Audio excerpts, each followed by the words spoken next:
Good Monday morning to all of you.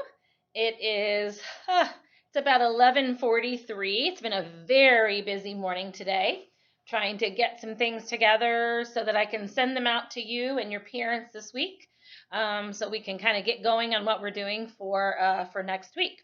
I did send a message to your parents and let them know that we need to make sure that everyone has access to either a laptop or a Chromebook or a desktop computer by the end of this week, because everything that you're going to be doing for schoolwork is going to be online. So you'll be working on MobiMax, and you'll be working on Prodigy, and you'll be working on Redbird. I'll have everything will be posted in your Google Classroom. So anyway, let's get going on our story. Last week, oh my gosh, Friday was devastating. It was devastating because Melody and her family did not get to go to Washington, D.C. The other team, the other part of the team had gotten an earlier flight because the 12 o'clock flight was canceled, and no one bothered to tell Melody. And of course, the last words that I read to you last week were, I just sit there. The morning started out like crystal, but the day has turned to broken glass. So let's see what happens when they get home. All right, so this is chapter 29, and we're on page 262 if you're following along. When we get home, I asked my mother to put me in bed. I refuse to eat lunch. I try to sleep, but quiz questions and why questions keep flying into my head. Why didn't they call me? Why didn't they tell me about breakfast? Why can't I be like everybody else? I finally cry into my pillow. Butterscotch nudges me with her nose, but I ignore her. They left me on purpose. How could they do that? They left me on purpose. I feel like stomping on something, stomping and stomping and stomping. That makes me even crazier because I can't even do that. I can't even get mad like a normal kid. Penny peeks into my room then. When she sees I'm awake, she climbs up on my bed and she snuggles close to me. She smells like watermelon bubble bath. She tries to count my fingers, then tries to count her own, but all she knows is 1, 2, 3, 4, 5, so she says that over and over. Then she tries to teach Doodle to count. 2, Doodle, 2. I feel myself relaxing a tiny bit. Oh, here you are, Penny, Dad says from my doorway. Are you making Dee Dee happy? Dee Dee, good girl, she tells Dad. Yes, she is that, the very best. You okay, Melody? He asks as he comes over to stroke my hair. I nod. I point to Dad's left wrist, which is wrapped in an ace bandage. Yeah, it hurts, he says. That was a dumb thing to do, but I guess it made me feel better. I nod again. He lifts Penny from my bed with his right arm. Ready for a snack, Miss Penny? He asks her. Hot dog, she demands. Do you want me to fix you something, Melody? He asks me. I'm not hungry. I shake my head, then I point to the clock. Maybe later, Dad says. I smile at him, and he quietly leaves the room with my sister. The phone rings. I hear Mom say, Oh, hello, Mr. Dimming. She walks quickly into my room, portable phone to her ear, her palm so tight around the receiver, I can see the veins on top of her hand. No, I don't understand, Mom says curtly. Why weren't we called? She listens to him for a minute, then bursts out angrily. We could have easily been to the airport an hour earlier. We could have been there at dawn, she's almost shouting. Do you know how much this has devastated my daughter? A pause. Yes, I'm aware she's probably the brightest person on the team. Was. The word is was. There is no is. Mom pauses to listen again. We'll make it up to her? You gotta be kidding. Mom hangs up on him and flings the phone into a corner. She wipes her eyes, pulls a tissue from a box on my desk, and sits down heavily on the chair next to my bed. I listen to her blow her nose, then I turn over. "Oh, Melody, if only I could make your hurt go away," she says plaintively. I blink at my own tears. She pulls me up onto her lap. It isn't the snuggly fit it used to be, but it feels good. She rocks me, humming softly. I finally fall asleep listening to the rhythm of her heartbeat. Ooh, that's the end of that chapter. We should probably keep reading, although chapter 30 is really long. So we'll read part of chapter 30 here. All right, chapter 30. What happened today was all my fault. I should have listened. We should have all stayed home and spent the day together, but we didn't, because of me. When I awoke this morning, it was raining. Thunder, lightning, wind. A constant soaking downpour that laughed at umbrellas and raincoats. The air itself was gray and heavy, thick with too much moisture. I could hear it pounding on my window. Dad came into my room and sat down in our old reading chair. He held his wrist carefully. Mom had put his arm in a sling. "Ugh, messy day out there," he said. I nodded. "Your team got beat in one of the late rounds in D.C. last night," he told me. "They got 9th place, a little itty-bitty trophy. But they weren't my team anymore." I tried to pretend like I didn't care. I blinked real hard and faced the wall. "I wish I could fix this for you, Melody," Dad said quietly as he headed out of my room. That made the tears fall for real. At first, I didn't want to go to school. I'd been excused because I was supposed to be in Washington, and if I went in, I'd have to sit all day in room H5 with Willie and Marie and Freddie. It seemed pointless. But as I thought about it, I changed my mind. I felt the sorry for myself shift to mad again. And the mad me decided that I was not going to sit at home like a kicked around puppy. I was going to show up and let everybody know they didn't beat me. Mom leaned on my door just then and said, "You want to stay home today?" "No one will blame you." I shook my head forcefully. "No, no, no." I kicked the covers off my feet. She sighed.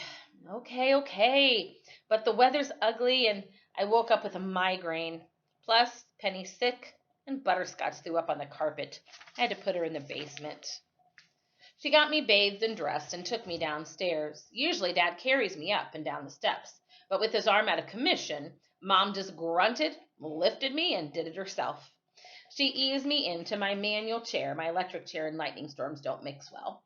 Hooked up my old plexiglass talking board, ditto for Elvira, then sat down to catch her breath.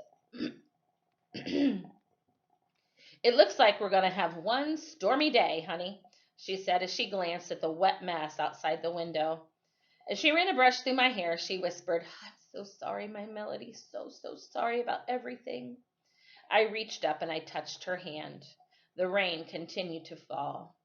She fixed me breakfast, scrambled eggs and cream of wheat, and fed me one spoonful at a time.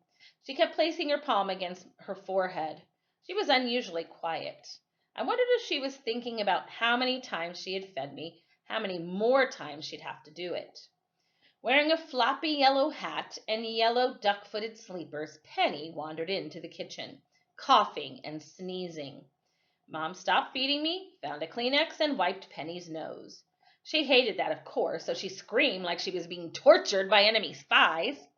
Normally, Mom makes a game of it and wipes Doodle's nose as well to make Penny tolerate it better. But I guess she didn't feel up to it at this point. Then the phone rang. Mom answered, a spoon in one hand, the dirty Kleenex in the other. "Hello? You what? You need me to come in?" "But I'm off today. I'm supposed to be in Washington." She paused. "Long story." I cringed. Penny continued to howl. She had to put Penny in the basement with a dog, I thought, frowning. Butterscotch scratched furiously at the basement door. "Penny, please," Mom cried out, cupping her hand over the phone. "I can't hear." Penny quieted a little, but only because she had squatted down on the floor and put both hands in butterscotch water bowl, sloshing water all over the floor. Mom listened for a minute, then said into the phone, "How bad is the accident? A lot of injuries?" "Okay, I understand. I'll be there, but I have to wait until I get my daughter on the school bus." She hung up the phone and sighed, squeezing the tissue into her fist. "I got to go into the hospital, Chuck," she called out to Dad. "Big pile up on the freeway. Are you dressed and ready?" Dad came downstairs, still in his pajamas. "I'm not going in today," he announced. "You almost never take a day off," Mom said, a surprised frown on her face. "My wrist is aching, the weather is awful, and Penny has a cold," he explained. "Why don't you just stay home with me today?" he said to me. But no, I kicked and I shrieked and I insisted on going to school. "Can't miss today," I pointed. "Must go, must go." Mom put her head in her hands once more. "Get Penny out of the dog's dish," was all she finally said. Dad ripped a bunch of paper towels from the roll, cleaned up Penny's mess, and wiped her nose with a wet paper towel. That started her screaming again. Her screech became a shriek. That's when she reached up and knocked over the cup of orange juice on my tray. My clean blouse was a soppy mess. "She did that on purpose," I thought angrily. Mom simply shrugged her shoulders and yanked off my shirt in one swift motion. She told Dad, "Melody's determined to show up at school. Why, I do not know, but she may as well go." I couldn't explain to them that I wanted to see Catherine. Somehow I felt she'd talk to me and make me feel better. She's a college kid. She would know what to say. Besides, I had to give her that card. Today. It took Mom several minutes to find a new shirt for me until she remembered all the clean clothes in my suitcase. When she rolled that red suitcase into the kitchen, I looked at her, then looked away. I refused to cry anymore. For some reason, the bus came early that morning. I'd just gotten my clean shirt on, my book bag still needed to be packed with my lunch and Catherine's card, and I had to go to the bathroom. Even over the noise of all the rain and thunder, the honk of the bus horn blared clearly. It always sounded like a goose in pain. I heard Dad open the front door to wave the driver on. He yelled, "Don't wait, Gus, she's not ready."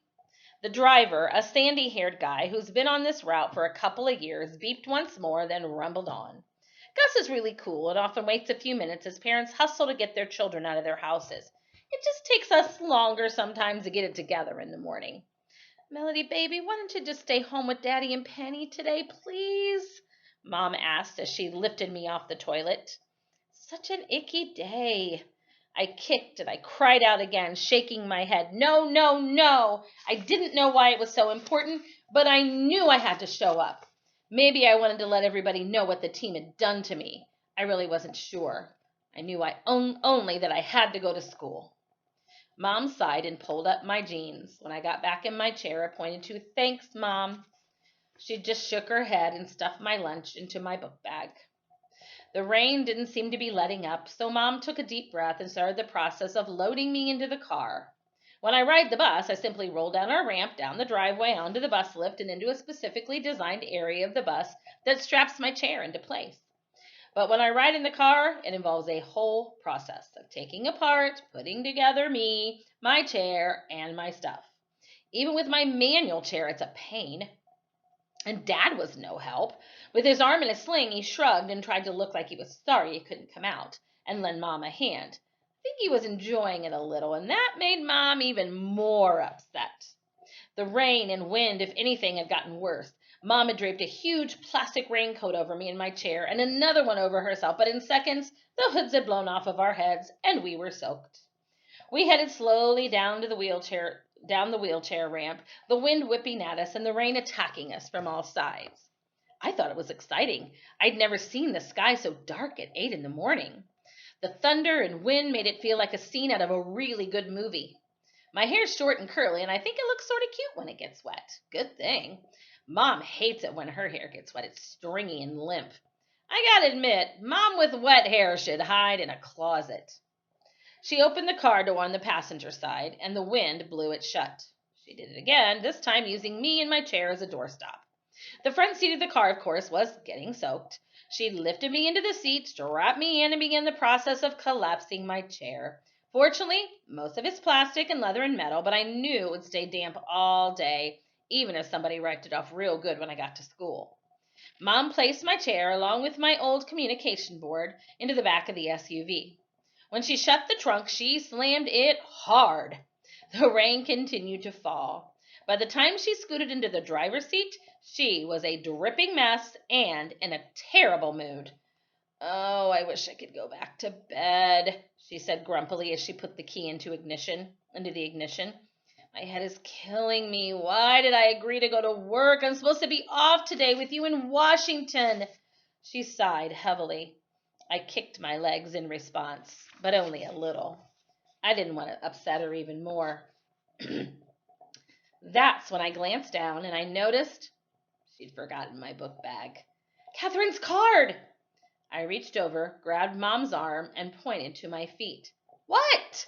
she said, irritation in her voice. I kicked, I pointed, I grunted. Then I pointed to the house. Dad, who had changed into thick gray sweats, was standing there at the front door grinning, my denim book bag in his right hand.